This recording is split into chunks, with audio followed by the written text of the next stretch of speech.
If one is at work on Pesach,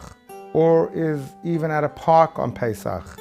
and they're sitting at the same table people who are eating chametz,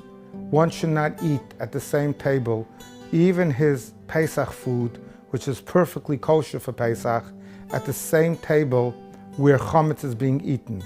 even if that chametz is not owned by you.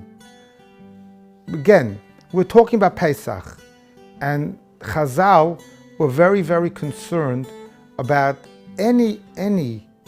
connection or ingestion of chametz. And therefore, even though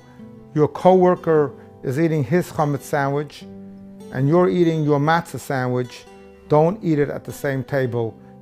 on Pesach.